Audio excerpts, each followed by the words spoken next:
Hi everyone, I'm Ashmore and welcome to the painting. So this might be a little bit of a tearjerker. This one is about a father who is reliving the last 10 years of days that are long gone now. So this one might get emotional.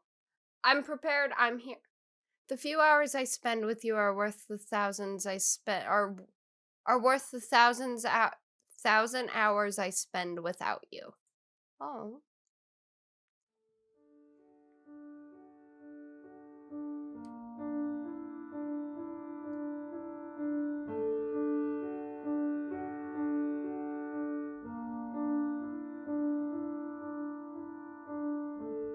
Aw. I often think about when your mother came back from the hospital holding you in her arms. To this day, it remains my biggest shame that I couldn't be by her side when you came into the world. I remember looking at you thinking I won't miss another important day of your life for as long as I live. Oh! And only days after that, I promptly quit my job. The work I did there paid well, but the time it stole from me could never justify that. Time. That's the thing, isn't it? We know that it's our most precious resource, yet we throw it away haphazardly as if there's no risk of ever running out. I eventually managed to find new employment with fewer hours spent away from home, but it was out in the country, so we had to move. Sometimes that makes it worth it. Oh god, I'm interested in this story. Oh, look how cute. Oh, your mother always was a natural born entertainer. Heck, she still is. She used to sing, dance, and do impressions, and you used to point and laugh. That was your way of showing how much you adored something. The two of you kept our spirits high even when there wasn't much else to do so far away from the big city. Obviously, you inherited that fun-loving nature from her. Your flair for being dramatic, though, that was all me. Maybe the combination of those traits is what led you down the road to acting. I was jealous. I wanted more time with you. At work, I could never stop thinking about what you and your mother might be doing at home. I was perpetually afraid that I'd miss out on important events. Turns out, I was right. Not only did I miss your birth, I missed when you started crawling, I missed your first steps, and I even missed your first word. That last one hurt a bit more than the others.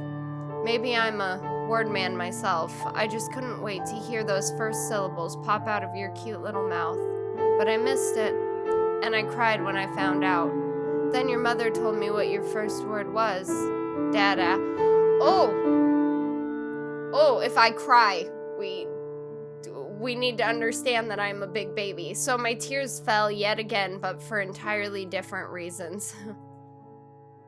Watching you grow older was so inspiring. I started writing again after many years of barely holding a pen. Stories about a charming, intelligent, and exquisite young girl solving mysteries that even the police couldn't figure out. Those stories turned into books, which ended up gaining popularity fast, and as a result, I was able to quit my job and work from home as a full-time author.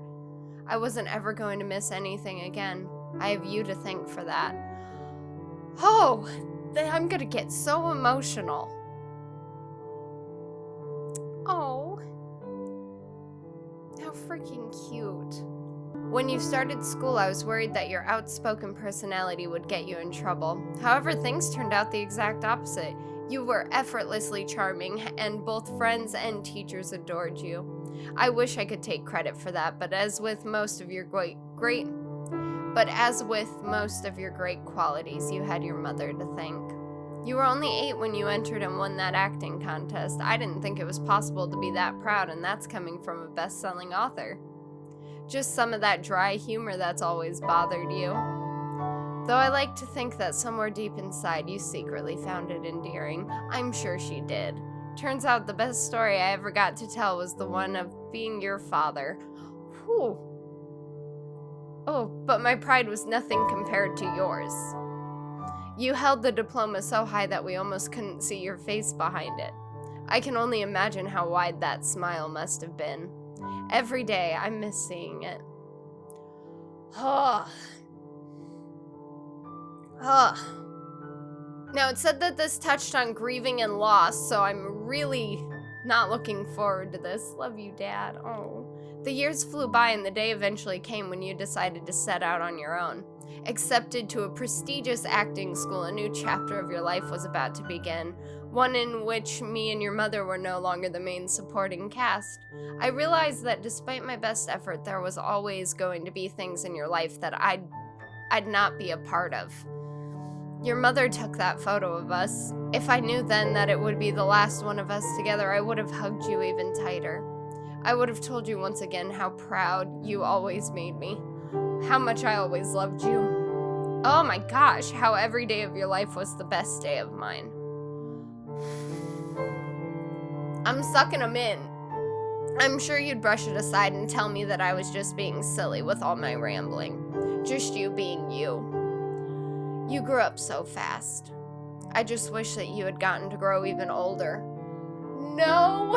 Oh. But the truth is, I could have said anything and it wouldn't have made a difference. The pain, sadness, and longing would still be the same. It still feels like another life getting that phone call. We hadn't heard from you in a long time since you were working on that new movie, and then you were just gone. The doctors said that they did everything they could. I want to believe that. I suppose it doesn't matter in the end. Me and your mother are still here, and you're not. Nothing could ever fill the hole that you left behind. You learn to live with it, but it never stops hurting. Today it's been 10 years. We still live in the same house you grew up in. I'm writing a new book and your mother just recently started leading a choir. I guess you could say that we're keeping busy. Despite everything, when I look at this wall, I'm grateful. Grateful for the years we had together. Grateful that I got to be your father. I will always love you. Whew. Good night. I don't know if this is the end of this, but I don't know how much more I could take. Oh. My little Astrid. Was that the end? Oh, that was a beautiful story. Oh my god, that was such a gorgeous story. Oh. The ending sucked. I don't know if it's... Hold on, I'm gonna look, because I don't know if this is based on... Oh, there's a game. There's a game you can play alongside this, so be sure to check out this developer's, all of their games, because that was fantastic. I don't know if... Oh, okay, so the actual game is called Pit Stop in Purgatory. Astrid wakes up in a purgatory and has to make peace with her death. Only problem is she doesn't remember anything. Point and click your way through adventure-based gameplay mixed with visual novel storytelling and solve the mystery of our heroine's untimely demise. We may have to give this game a shot. I'm gonna add this game to a collection. We may have to play this, because that was gripping and I am incredibly enticed. So I'm gonna check that game out. I'm gonna look a little more into it, but that was really good. Oh, sorry about the emotions. If you guys enjoyed this video, maybe give it a thumbs up and subscribe and hit that bell notification so you can be notified whenever I upload videos, which has really turned into a daily thing. So I don't know if I'm going to keep this up. I don't know if I'll be able to keep this up, but I'm going to keep playing video games and uploading and posting whenever I can. So thank you guys again, and as always, I hope you all have a beautiful day, a beautiful afternoon, and a wonderful evening, and I will see you on the next video.